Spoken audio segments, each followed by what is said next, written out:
Welcome to Language Anatomy 101. Now, let's get down to business and talk about the damn language, shall we? Human language is indeed a powerful tool that can significantly influence a person's thoughts, emotions, and behaviors. Its impact goes beyond simple conveying of information, as it can be used to manipulate, control, and shape perceptions. By understanding how language influences psychology and behavior, we can appreciate its constructive and manipulative potentials.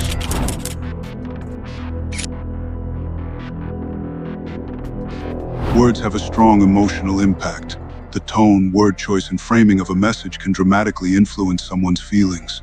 Positive language through words of encouragement, affirmation, or praise can boost self-esteem, motivate someone, and create a sense of well-being. Negative language, conversely, harsh, critical, or dismissive language can trigger feelings of inadequacy, sadness, anger, or cause emotional distress. For example, telling someone they are resilient and capable during a tough time can inspire strength and perseverance. In contrast, calling someone weak or helpless might make them doubt themselves, even if they were confident before. Framing and perception. The way information is framed can shape how people perceive reality. By selectively presenting information or framing it in a particular way, language can manipulate someone's understanding or opinion. Positive framing, presenting a situation or choice in a positive light, can lead to more favorable responses. For example, instead of saying, "the success rate is 70%, one could say, "there's a 30% failure rate." Both statements convey the same data, but the first sounds more optimistic and encouraging. Negative framing can also be used to induce fear or concern. Politicians and advertisers often use this technique. Example, in marketing, framing a product as 95% fat-free can seem healthier than saying contains 5% fat, although both convey the same meaning. Repetition and persuasion. Repeated exposure to certain words, phrases, or ideas can reinforce beliefs and change perceptions over time. This is known as the illusion of truth effect. Positive repetition. Using positive affirmations and reinforcing helpful beliefs can reshape someone's mindset. For example, if a teacher consistently tells a student, "you are improving every day," the student is likely to internalize that belief and gain confidence. Manipulative repetition. In advertising or propaganda, repeating messages like "you need this product" or "they are the enemy" can manipulate people into believing something is true, even if it is not backed by facts. Politicians, for instance, often repeat specific talking points to influence public opinion and implant ideas into people's minds. Example, constantly hearing a phrase like "the other party wants to destroy our country" in political speeches can shape perceptions, regardless of the evidence. Subliminal messaging and suggestion.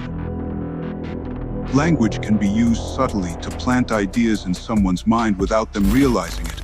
This can be done through carefully worded suggestions, indirect language, or implied meanings. Positive suggestions. Therapists and coaches often use positive suggestion to encourage healthier behaviors and thoughts. For example, saying, "imagine yourself achieving your goals," helps guide the person's thinking towards success without directly telling them what to do. Manipulative suggestions. In manipulative contexts, someone might use loaded language or indirect suggestions to influence behavior.